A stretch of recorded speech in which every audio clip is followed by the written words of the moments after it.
What's up, my friends? Welcome to this episode of the Whole Health of Rob Carney Podcast. So, this is a platform to connect with and share the stories of health professionals, personal development leaders, and health entrepreneurs who are making an impact in the world. And who better to have today than our guest, Anastasia Gerali. So, Anastasia is a woman's therapist and a creator of the Rapid Abundance Activation Healing methodology.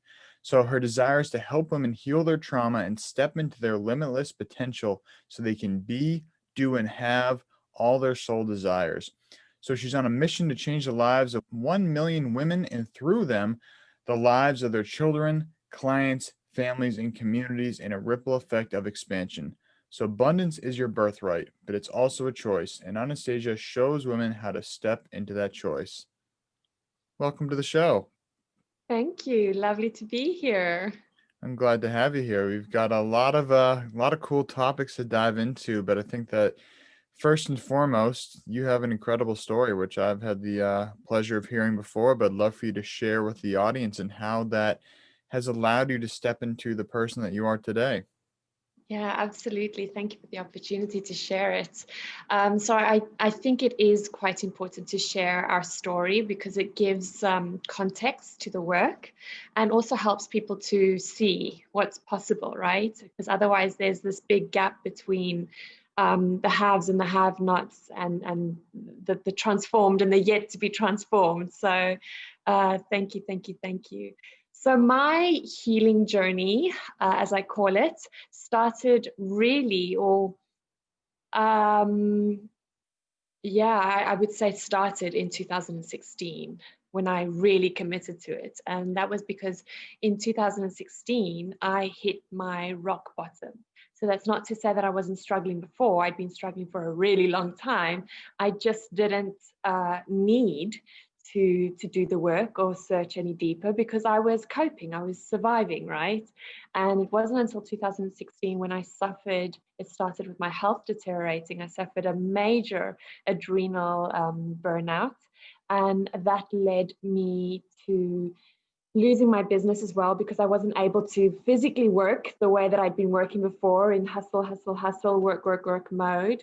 And when I physically was not well and my business fell apart, all in the space of 30 beautiful days, my partner, my husband, also told me that he no longer wanted to be with me. So I'd lost not just my health, my business, my marriage, but also my home and my financial stability. So everything, all the balls that I've been juggling just came tumbling down like a Jenga block, a Jenga tower. And it wasn't until that moment, a very, very dark moment, unfortunately, in that journey where I was looking at the cards that I kind of was holding and the cards that I'd been dealt.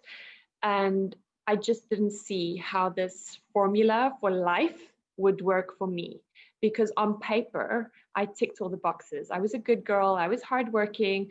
I was giving. And I did, and I did, and I did, and I gave, and I gave, and I gave. So why on earth did it not work out?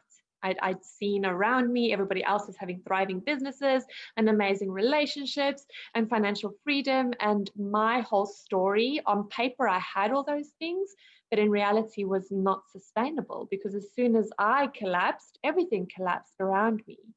And it was in a very dark moment where I was considering my options of how to exit this life because I just couldn't see a light at the end of this tunnel, that there was sort of divine guidance, divine inspiration stepped in, as with most of these beautiful stories. And it was triggered really by a conversation with my mother. I was suffering so much, and my mother had kind of reached her wit's end with how she was able to support me. And it was in a phone conversation where she called me to check in on me and see if I'd eaten, see if I was, still sane. That I just burst out crying, and I said, I don't understand. Like, why didn't this work out, and why didn't that work out, and why did he leave me, and why that, and why, right? Such a disempowering question, which I recognize now, but at the time that was the only question that I had. And my mom said very sternly to me in classic tough love way, Anastasia, when are you going to use this energy that you're wasting crying over the things that you lost to rebuild your life? And that was so triggering for me. So I just hung up. I was like, you don't get it. And I hung up, and I was just alone in that moment. And I'd never felt so alone, that I just said, okay, well, this is it, right? Like, I don't have any other options. This is it. This is going to be my ending, and this is how I'm going to do it. And there was this flicker of light, flicker of hope. Maybe it's just, your survival instincts kicking in, saying, no, we want to live. That I got this spark of inspiration. Like, what if there's another formula that you just haven't looked at? What if there's another formula to life that you haven't tried? And I was like, you know what? F this, I'm going all in. I've got nothing left to lose. So I may as well, play this hand and see where it takes me. And that was really the beginning of my commitment to finding another formula for life, because this one size fits all wasn't fitting me. So I just committed my time, my energy to finding another formula. And I actually started with the business model because I didn't know where else to start. So I thought, if I could get my finances and my business back on track, then everything else will fix itself. So that was the start of this personal development / healing journey, which evolved and has changed so much since then. Beautiful story. Thank you for sharing. And it's funny because oftentimes we need to hit that rock bottom. And I find that a lot of people that are on this personal development journey, on this health entrepreneurship journey, had a moment that they had to bounce back. And oftentimes that we're in the moment, like you said, when you're saying, why me, why me, why me, that moment of seemingly destruction and despair is actually the springboard which allows us to launch forward. And sometimes we need to hit that hard concrete floor to bounce back up, because if we keep hitting a little pillow, it's like, it's not that bad, and we never bounce back. So sometimes it is interesting. A lot of the people I talk to, they have that rock bottom effect, and now they just shoot back up, and you're a perfect example of that. And so I think a big part of this is we have a lot of subconscious thoughts, beliefs, feelings, suppressed feelings, emotions, all that those really come to the surface when we hit that rock bottom, because they've always been there, but now they've been really exposed. So I'd love for you to share your viewpoint on the subconscious mind and all the desires associated with that, whether that's self-sabotaging or anything you want to share on that topic. Yeah, absolutely. I mean, I could talk about this till the cows come home. Because I explored this subject so much, and now, the work that I do is all based on the subconscious mind and the unconscious desires. So as you perfectly, said, unfortunately for some people, this is the journey. You need to hit that rock bottom before you start to reassess. And some other people, luckily or fortunately, don't need to do that. They're much faster at bouncing back. They're much faster at redirecting and reassessing the things that don't work for them, and therefore are thriving. And the ones that have a pattern that is ingrained, a pattern of self-sabotage, a pattern of self-harm, a pattern of toxic relationships, these patterns really are symptoms. They are symptoms of unconscious desires. The reason we have unconscious desires is because they validate a belief system that we have stored inside us. And whether you had a great childhood or not, we all have trauma. We all have childhood traumas. We all have ancestral traumas. We all have karmic traumas. And it's only by taking responsibility for healing and rewriting that story or that belief system that you can then transmute the unconscious desires into your conscious desires. So your conscious desires are obviously the dreams and goals that you have for yourself, the things that I do want. I want to create an empire. I want to have a beautiful, loving relationship. I want to have A, B, C, D, E things in my life. But the reason that I don't have them is because I've created or generated something else for myself. And here is where I invite you to just explore the axiom that perhaps I created my life, including the things that I don't have, including the scarcity and the lack.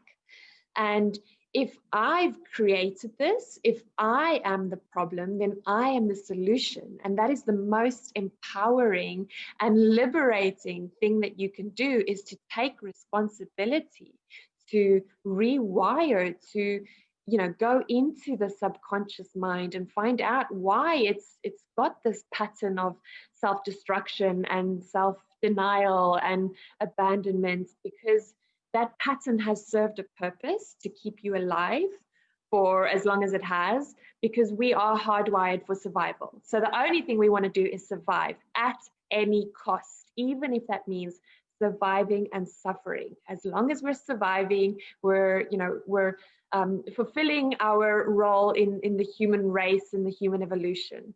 But as souls, we want more than just to survive. We want to live, we want to expand, we want to explore.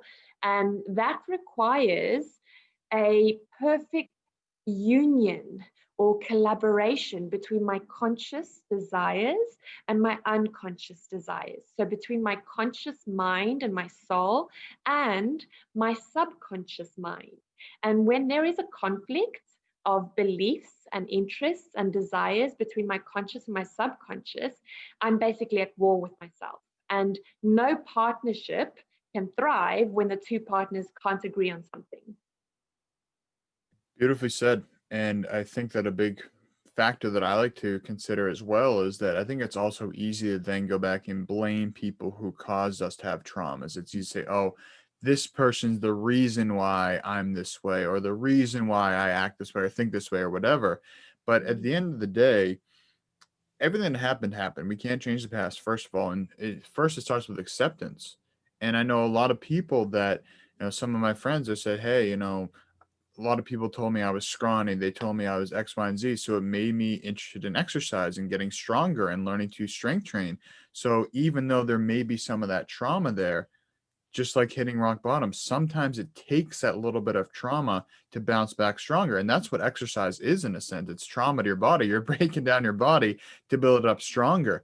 And so I think it's very easy to come in here and say, hey, it would be perfect if we had a life of no trauma, if we had a life of no problems. But that's not the case.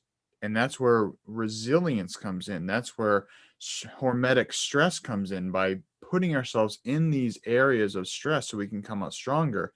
And if we can be very consciously aware of that, forgive the people that may have caused us trauma, forgive ourselves for our reactions to that trauma, and then allow ourselves to grow from the place and use these lessons that we've learned. Because like you said, our goal as a animal, we're an animal at the core, is to survive. And so I think it's easy for us to disassociate ourselves from nature. But at the end of the day, if we look back to our roots, we are a part of nature. And that's a beautiful thing.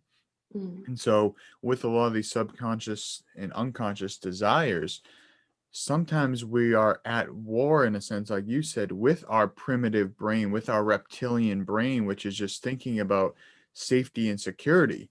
And that's where you said very wisely, when you were figuring out, all right, how can I get my life back on track? And you said, all right, so if my business is on track, you have financial flow coming in that allows you to put food on the table. It gives home security. So you're kind of taking care of that root chakra, in a sense. So I always find it very interesting that, we can talk about how perfect it would be to be butterflies and rainbows. But at the end of the day, some of these challenges are what make us here today. And I'm grateful for each and every challenge that I've faced. So with that being said, we'll always be facing more challenges as life comes on. And now that we're aware of it, like you said, being aware of these desires, being aware of these subconscious thoughts, how can we now come up against these challenges knowing that they're going to come? How can we be better prepared for them? And how do you prepare people that you're working with and yourself to best utilize challenges as opportunities to grow rather than brick walls to stop you in your place. Exactly. And the thing with brick walls, right? We build these walls to keep pain out. But what happens is that walls also keep things in. So you're building in your pain that you were trying to keep out. And number one, I mean, I believe in healing and expansion simultaneously. Just like you used exercise as an excuse, we exercise, we train, but then we also take a day of rest so that we can give our body that physical break that it needs to rebuild. So healing and expansion is something that needs to happen simultaneously. You can't heal without expanding, you can't expand without healing. And this, unfortunately, is where I find that many kind of programs may fall short, is that their focus is solely on like expansion and goal setting and high performance achievers and It's all very future orientated, or otherwise healing therapy might be very past orientated. And it's quite easy to get lost in the dark when all you ever do is focus on the dark. So for me, we need to be doing the light and the dark work simultaneously. We need to be doing the expansion and the healing simultaneously, because that is how you truly elevate and you become resilient. And the faster you, the more you apply these tools and strategies to heal and expand simultaneously, the more resilient you become, and therefore the faster you rise. And why wouldn't we want to expand, quickly? Why not collapse time? Why do we spend all this time getting lost in our healing and our trauma and the blame game, or otherwise potentially create a lot of anxiety and a lot of pressure around the future game, when really the only thing that exists, the only thing that is real is this present moment, right? And my response. Am I reacting or am I responding? Because that will determine the direction that I'm heading towards. Beautifully said. And I've really never thought about the idea of healing expansion together in terms of that is, I guess I knew that subconsciously, but now you brought it to my conscious awareness. So thank you for that. And I like the idea of the light and the dark. It's the yin and the yang. It's everything is moving in balance, because I think it's very easy, to say, oh, I'm going to work out for 6 months to do this competition, and then I'm going to focus on healing. And like you said, I see a lot of people kind of doing, all right, I'm going to take 10 steps forward and take 5 steps back, 10 steps. And it's kind of this back and forth, back and forth. But what if we go together and work that balance together? And now we're in a whole new ball game. And I really like you said that, because that is definitely my approach, is doing both simultaneously, but I didn't have the verbiage for it. So thank you for helping me out there. And another thing I'd like to dive into as well in the subconscious mind are, what are some tools that you utilize to be aware of your own thoughts and be aware of your own subconscious desires? I mean, for me personally, disconnecting from technology and just lying on the floor, laying on the bed, doing yoga, meditation, journaling. But what are some of the tools that you utilize to be aware of the subconscious desires and beliefs you have? Absolutely. So what you've described is very much kind of like coming out of the cognitive, coming out of the brain, which is very much where the future lives. The future only lives in the brain, and coming back into embodiment, right? Being with my body, being with nature, being present with whatever it is I'm doing right here, right now. And it's actually in the body that the past lives or is stored, if you will. So the symptoms that your body gives you, any disease or ailments or pains, aches and pains, is all symptoms of traumas and neglect and that is really the magic formula, the sweet spot, if you will, when I can be embodied and I can learn to read the feedback which my body is giving me, so that I can heal, release, reprogram myself on a cellular level to support the higher consciousness, the cognitive desires that I have. Like, that is where presence lives. So I love that. In terms of what you were saying about like the healing and expansion simultaneously, like taking, one step forward and 5 steps back. In my own like fitness journey, if you will, I used to like work out 8 times a week, and I looked the part. I mean, I looked absolutely amazing. I had a 6-pack, and I thought that I was doing the things that I need to do in order to look a certain way. But in reality, I wasn't feeling the way that I thought I should feel, having exercised and trained this hard. And that is kind of like a clear flag of disconnection, of disembodiment, right? When we're too focused on how we look and we're not paying attention to how we feel. So I like to coin this process and outcome manifestors, if you will, or process and outcome personality types. So outcome personality types are those that have a more masculine energy, and therefore they are much more driven by the outcome, right? So they will work really hard in order to achieve the way something looks, whereas a process personality type process manifester is someone who has a desire, a vision for what they want things to look like, but their subconscious doesn't support that vision and mission. That's why they will keep tripping themselves up. They will keep, postponing. They will keep procrastinating or neglecting or abandoning. And when we have this like inconsistency in our lives, where I'm inconsistent in my growth, if we were talking about your physical body, if I'm inconsistent in the way that I'm growing my muscles, or inconsistent in, in my speed, or inconsistent in ABC, and in life terms, if I'm inconsistent in growing my finances, inconsistent in growing my network, my connections, there is a disconnect right there. So these are all symptoms or feedback that we're failing to respond to. And I love the word responsibility, because responsibility, what does that mean? Your ability to respond. Am I responding in a way that enables me, or disenables me?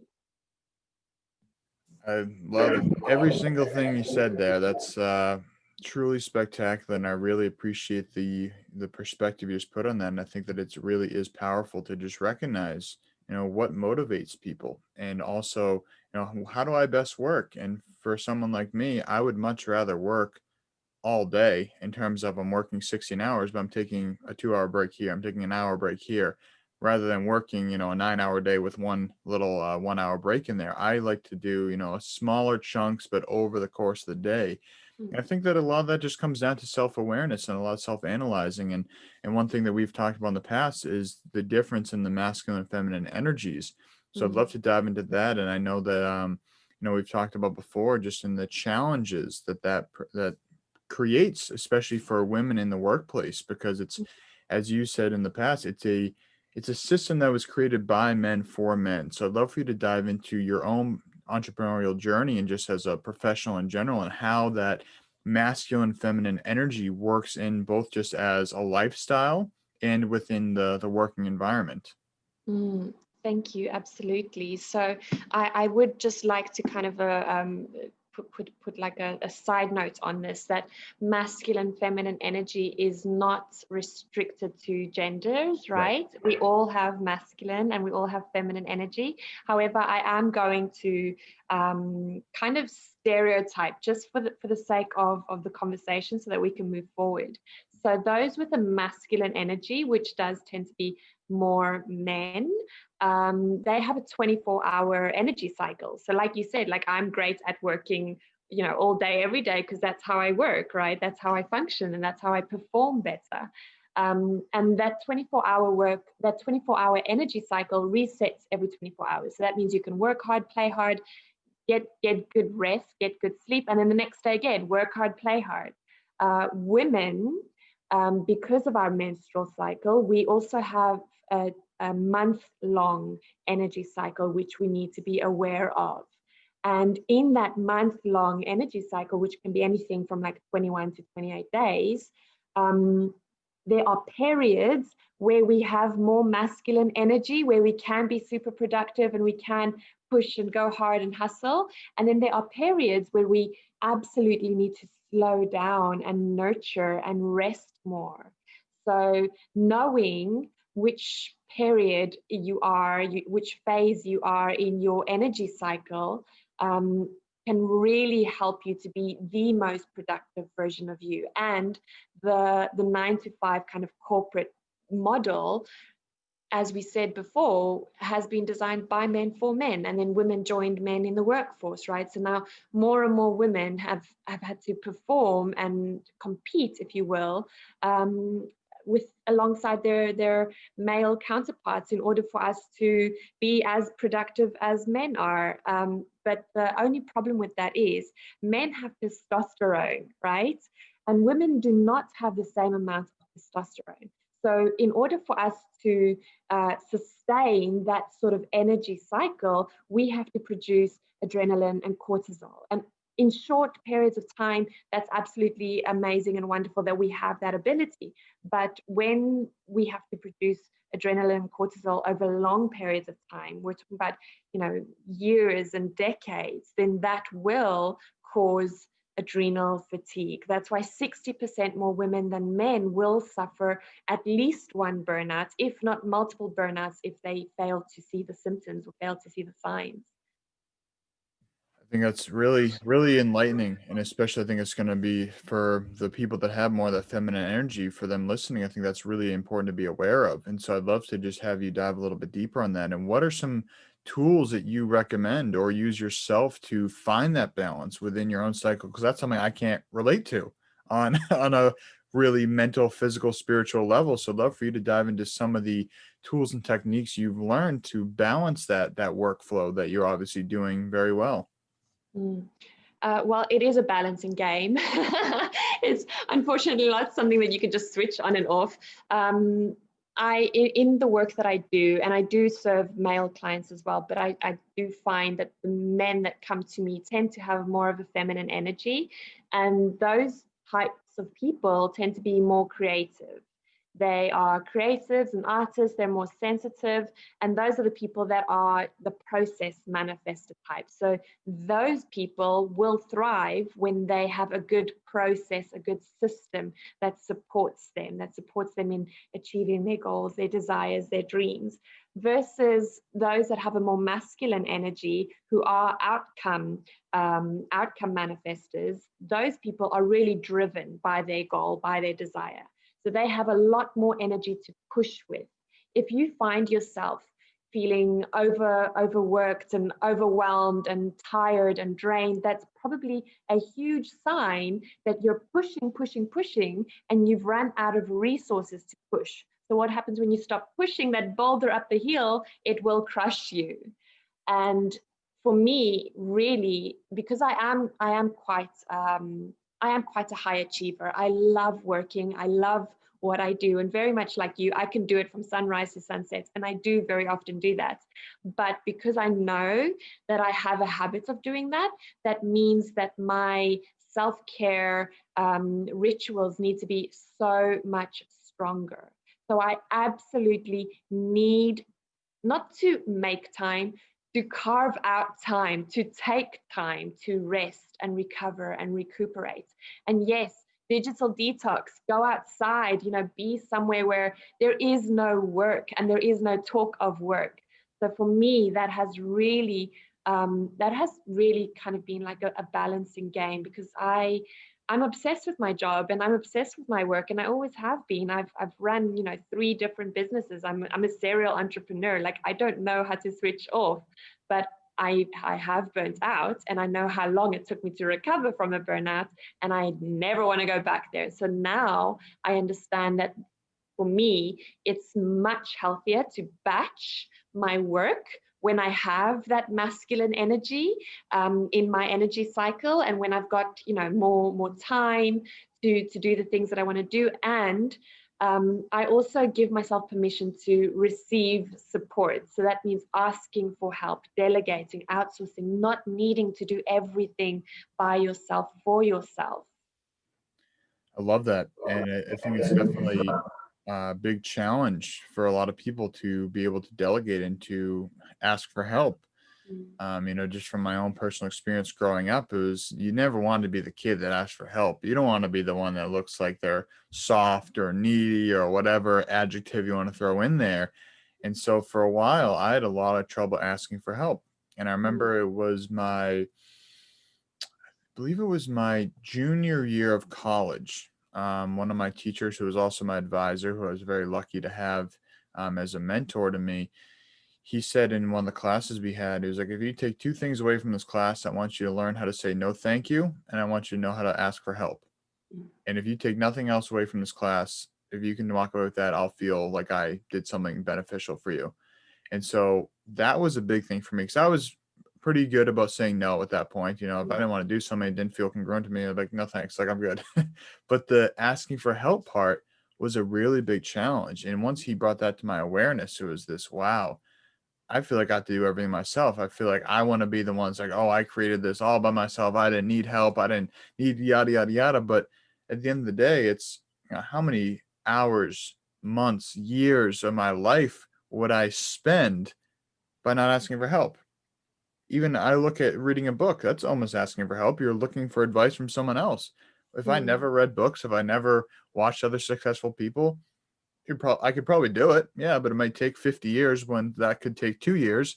So I think that's a really important point. And diving into the self-care, that's been a really big focus of mine the past few months or so, which it always has been, but there wasn't as much structure and there wasn't as much committing to it, that it was kind of a luxury that I was like, oh, if I have time to read, then I'll read. So now I've committed to every single day walking, reading, and a gratitude practice. That has just been fundamentally life changing. And it's really helped me to balance myself. It's really helped me to start my day off with better energy, because now I'll do those things before I dive into my phone, before I dive into work. And now whatever comes up the rest of the day, I know I've had my practice down. And then exercise is still a big one, but I'm not exercising every day. Usually it's like 4-5 days a week. So just like I said, I got to find that rest period. So that's when the body's feeling it, it goes in. So I'd love to have you share some of your self-care practices, because I think that that is something that, especially in the world we live in right now, I personally believe we need to spend more time than ever getting ourselves grounded, thinking clearly, and open to being a better version of ourselves. So what are some of the tools that you've been using for self-care? Yeah, absolutely. So I find that a really good piece of information for you to have about yourself is know your love language. So there's that wonderful book, the 5 languages of love, and that very much is focused on how we relate to someone else, to our partners. But if you know what your love languages are, then how am I using that love language for myself? Love that. Because I can't give what I don't have. So if my love language is touch, and I'm just looking to be touched and needing to be touched in order for me to feel loved, but I'm not giving that to myself, then it's never going to be enough. No amount of touch is going to be enough. Or if my love language is quality time, but I don't spend quality time by myself, then of course it's never going to be enough. No one can give you what you won't give yourself first. And you can't give someone else what you haven't given yourself, what you haven't received for yourself. So I know that my love languages are words of affirmation and touch. So I have a practice of, speaking to myself, prepping myself every day, and at every possible opportunity. Like I will say, damn girl, you're looking great today. Like you're fucking killing it. You are the boss. You are the alpha. And I need that. I love that. That literally turns me on. It fuels me. It gives me that competitive juice, if you will, to keep going. And that's who I am. And then of course, touch. I love, love, love, and this is something that I teach all my women, sensual loving touch. So when we practice the things that we love to give to other people, to show love on ourselves and really getting intentional, it's all about presence, really. Like you said, your habits of walking and reading, that's really about presence. It's about being intentional about what I'm doing right here, right now. So one of my rituals is sensual loving touch. And like after every shower, when I'm drying my body, when I'm putting cream on my body, am I being intentional about how I'm touching my body, about the energy that I'm touching my body, or am I just getting it done so I can get on with other things? I love that. And I think that the intention is a really, really vital piece with anything we do. Mm. And taking that moment to say, am I being present right now? Or am I rushing to the next thing? Am I going through the motions? Because there's been times where I'm doing something that should be for myself. Then I get to my car, like, wait, did I brush my teeth? Did I do this? I was so caught up in what I was supposed to do next. Then I'm Mm. like, I think I did that, but I was so out of the presence that I can't even remember because I was thinking in the future. Yeah. And one practice I've also been utilizing is before each meal, spending some time to just breathe. And I like to put my hands over my food and just have the intention. Thank Mm. myself if I cooked it, whoever cooked it, the farmers who created, the people who helped make this meal possible, and thank the Mm. food and invite it to become part of me. Mm. And that has made a huge difference, just having that intention, having that energy, and having that love and gratitude for the meal. And that's at least I could do that 3 times a day, sometimes more if I'm eating a lot that day, but at least 3 times a day, 21 times a week, I have opportunities to express love and gratitude for food, which is giving me life energy. And I think Yeah. that that just makes a really big difference in every day that I have. That's beautiful. And actually, that reminds me of, the water experiment, Messages in Water by Yes. Dr. I think it's Masura. I can't remember exactly his name. But the intention, right, that at which the intention that we can pour into water is literally what we will get out of water. So if I can speak into my food and speak into my water, speak gratitude and speak thanks and speak love, that goes into your body. And on a cellular level, that activates gratitude and love inside you. Like, what a beautiful practice to have. And like you said, just taking the moment to pause and focus on what it is I'm here to do, the reasons that I'm doing it, and thanking myself for connecting, for having this opportunity to nurture myself and sustain myself in this way, rather than mindless acts and kind of just doing things on autopilot. Beautifully said. It's one of my favorite books, Messages from Water by Masaru Emoto. That is reading that book, and he has a documentary on Gaia TV. My whole perception of life completely changed after diving into his work, and it is something that it's to me before when I was hearing it, it felt kind of that airy fairy, like, is it true? But he has the science to back it up, which is really cool. When you have the spiritual and the science coming to a common conclusion, that's a Mm. really powerful place to be. And so that's something that I really have just embodied. And really, every time I drink water, I say, thank you. I love you. Mm. And sometimes people are like, what the hell is this guy doing? Like, he's talking to his water. But like you said, if we can charge something with our intention, we can charge anything with our intention. I We was just about to say, even like money, like when I'm spending money, like thank you, money, Yes. for giving me this luxury or this privilege of purchasing something and doing something and experiencing something through this tool. And one of my mentors, he always said that we don't want to look at money as an expense. Money's never an expense. It's always an investment. If you're investing, as he said, where he lives in Los Angeles, if he's investing in an $18 salad, he's not saying, "Oh, I spent $18 on the salad." He's saying, "Oh, I'm investing $18 into this salad so that I Mm. can fuel myself, be a better version of myself, and I'll Mm. make 10 times that money back." And he'll look at Mm. everything he spends as, all right, what is my ROI going to be? Oh, the salad, $18, Yeah. but now I'm going to fuel for the next 6 hours. I'll probably make $180 out of that. So 10 times the investment. And so I'd Yeah. love to dive into just the mindset piece of things, the Mm. abundance mindset, because it's something that even to this day, that little piece of me that still has that scarcity mindset shows its ugly head every once in a while. So I'd love for you to just dive into both the entrepreneurial mindset and the abundance mindset, which I think kind of work hand in hand.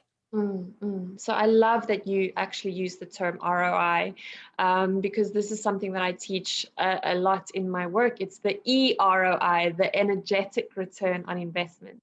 And whenever I see something as an expense or a cost, that for me is a clear reflection of my self-worth, right? If I see something as a cost that I really, really want, that I feel, I'd be inspired to have, or I would like to have, but it costs too much.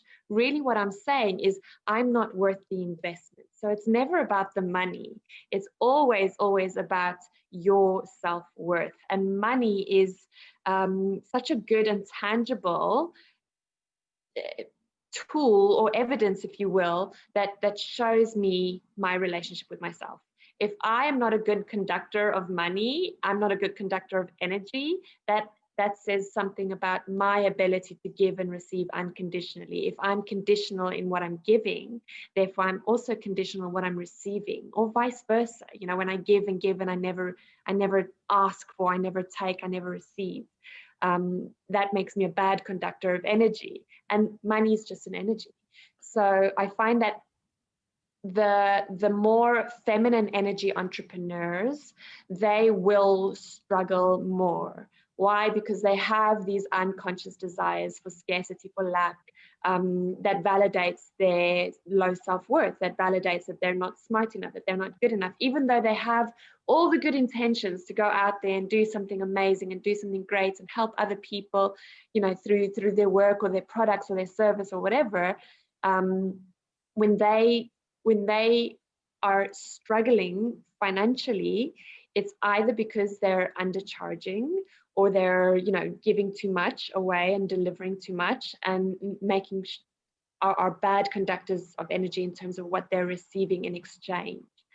And I was one of those entrepreneurs who eventually it ended up in my burnout, and it ended up in me losing my business. Why?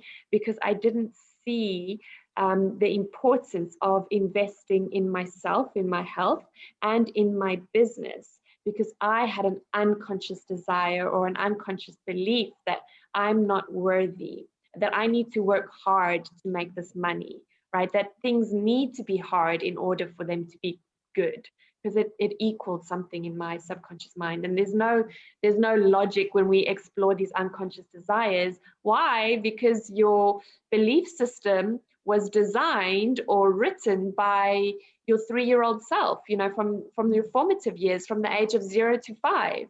So try and delve into the logic of a 3-year-old. You can't. Why? Because they have a very limited understanding of the world and of themselves and of other people. So they form certain beliefs that make sense at the time, that seem relevant at the time. And then you spend the rest of your life, your adult life, collecting evidence to support that belief. Wonderfully said. And it's interesting. I find that a lot of the portrayals we have of wealthy people are generally negative as well. And that was definitely one that I accepted growing up myself, is that, money's the root of all evil. All these rich people, they just take from the working class, they take from the poor, and that's why they're rich. But the reality is, of course, there are people like that in the world. Absolutely. But the vast majority of these wealthy, successful people have created a lot of solutions and have helped a lot of people. Mhm. I think it's easy to look at right now someone like Elon Musk, who just shot up from, he was like number 8 to number 1 wealthiest people in the world this year, which is a huge jump. But he has created solutions. People wanted self-driving cars, people wanted electric vehicles, people needed jobs, and he's created a lot of support for a lot of these people.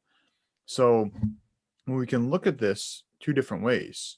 And this is where kind of subconscious awareness, like, what do we believe? What thoughts and ideas have we accepted as our own that may have been someone we were flashing the news 10 times, didn't even know we were absorbing that, and now have accepted it. I was like, oh man, why do I think that? So I think that is definitely a big point to dive into, is what is your relationship with money? How do you view people that you are wanting to be like. Like if you're saying, oh, I want to be rich and successful, but you think of rich and successful people as being evil, you're probably not going to get there because you're going to hold yourself back because you don't want to be evil or, whatever. So with that being said, again, there's so many different ways that we can dive into feeling the abundance. And one thing that, even a recent example, I just booked a trip out to California to do an event with one of my mentors. And my first instinct was it was like a few $1,000s, like it was expensive. And I was like, oh man, I don't really have a few $1,000s to spend on this. Is this a bad move with the current state of affairs in the world? Should I be saving? Rationalizing my own scarcity. And then after about a day or two of being like, wait a second, I'm falling back into an old thought pattern, something that I used to do and don't really reside with anymore. But again, some of those subconscious beliefs still come up. So I just love to hear, what are some of the methods that you use to really flip the script and to get into that abundance and catch yourself? And I'm assuming there's still times that you fall into the scarcity mindset that most humans do. What are the tools you utilize to really spend most of your time in that abundance mindset?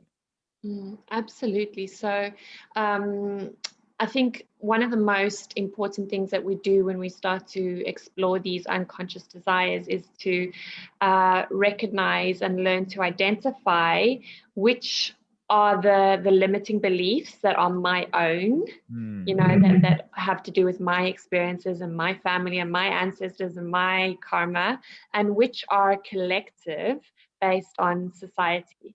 So I know that a lot of women will have certain limiting beliefs, which are down to our gender and society and the modern world. So where do I go to rewire this belief, right? Like starting from, is it mine? Is it not mine? And if it is mine, why is it true for me? And what is the opposite that can also be true? Because to every coin, there is a flip side. And if it's not mine, what can I do to reprogram myself? Because I can't be responsible for a whole gender, a whole race, a whole nation. I can only ever take responsibility for myself. And when I heal, my world changes. And the more of us that heal, our world changes. So it's, what am I contributing to? And how is that belief impacting me, and how can I change that impact for myself first and foremost? Because I can't give what I don't have. If I have, crappy beliefs, then how can I change the government? How can I change my community? How can I change, whatever out there, injustice, social injustice I see, which is eating away at me? So I do a lot of connecting with my energy vortexes, so similar to chakras. It's just different terminology. And for me, that is where my answers lie. So obviously this has absolutely everything to do with where you can best find your answers, what is and isn't true for me, and working with someone to support you, to help you, because you can't see your own blind spots. So if you have the desire to change and upgrade something and update something, you can go away and read 20 books and watch 20 movies and documentaries and all the free lectures on TEDx and whatever, right? There's only so much that you'll be able to do alone. Why? Because you can't see your own blind spots. So that is really, for me, where receiving support, working with a mentor, a coach, a guide, a therapist to support me, to help me, to guide me, because they can be my eyes in the dark. I can't see my own blind spots. So for me, I would say the best gift that you can give to yourself is receive support. If there is a block, if there's a pattern that keeps replaying itself, if you knew the answers, you would have already dealt with it, right? If it keeps replaying itself, then that means that I haven't figured out the root cause yet. And I as a hypnotherapist and as a therapist and as a coach, even I have coaches and therapists and mentors. Like, I can't give to other people what I'm not giving myself permission to receive. Wow. Yeah, that is spot on. And I find that a big challenge that, as I said before, for myself was not asking for help. And Mm, so one thing that I really found, like you said, is that even though I'm coaching people, I have a coach. You're mhm, coaching people, you have a coach. mhm, And to me, there's a point where I thought, oh, at some point I'll never need a coach. I'll be the coach of coaches or whatever. But at the end of the day, there's always going to be someone a couple steps ahead of us. And mm, it's silly not to utilize someone who is where we want to be. And it's mm, okay to ask for help. It's a mm. sign of strength to ask for help. And like you Exactly. said, it is a beautiful piece to focus on ourselves first Mm, because we need to be the change that we wish to see. mm, And one of the methodologies I choose to live by is the I, we, all. We focus on the I first, then the we, and then the all. If we mm. focus on the all first, the we is going to suffer. The I is definitely going to suffer. So Yeah. if we can focus on ourselves first, self-care isn't selfish. I think Mm, that's a big thing is, people say, oh, you should be focusing on other people, helping other people. It's like, yes, you're right, but I should be focusing on myself first because I can't pour from an empty cup. And so you have so much great wisdom to share, so much great knowledge and experience. Where can people work with you, learn more about your programs, connect with you, and just everything that is you? Thank you. I have a phenomenal 5-day program which I offer free, and that is really just to give uh, you the experience of what it feels like to activate those codes of abundance in your DNA, because it is literally a cellular level switch that happens. And it's the 5-day rapid abundance activation program. You can find the link in my bio. I'm sure that you'll be sharing it in the description of this podcast as well. And that is really me giving from a place of overflow. I don't do it when I don't feel like I've got the energy or the time or the support to do that, because I only run that program when I am feeling abundant and expansive. And I just want to share this light. I do not give from my resources. I give from over, above, and beyond. And that is what I am passionate about teaching my clients, right? Especially healers and light workers and coaches. You can't serve other people from an empty cup, from a leaky cup. If I've got cracks in my vessel, I will always be, running out of energy, and I can't create the level of impact that I desire. Then, of course, you can always find my free content on my Instagram. I've got a free Facebook page as well, which is a place where I share daily musings and videos and meditations. And also when I offer little workshops as well, it's like webinars. That is where I tend to market myself Beautiful. as well. Well, thank you. Thank you for being you. Thank you for being here. Thank you for sharing. And I really look forward to continuing to share your message and share our message together. So, Anastasia, thank you so much. Thank you, everybody, for listening, and have a beautiful day. Thank you so much for listening to this episode of the Whole Health of Rob Carney podcast with our guest, Anastasia Gerali. So, obviously, as you've seen, she has a lot of great knowledge to share, a lot of great wisdom to share. So I'd love for you to check out all the cool stuff she's doing. You can go to her website, her Instagram, and her 5-day Rapid Abundance Activation Program, which I'll put all those links in the description box here. So her website is just www.anastasiagerali.com.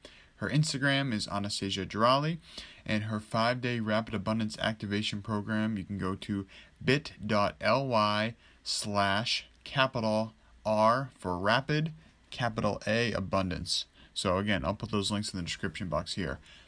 And also, I'd really love for you to share this podcast. If you feel like this was valuable to you or any way, and you think this could help someone that you know, I would really appreciate you to share that with them, pay the message forward, and if you wouldn't mind subscribing and liking this episode, that would really help with the channel.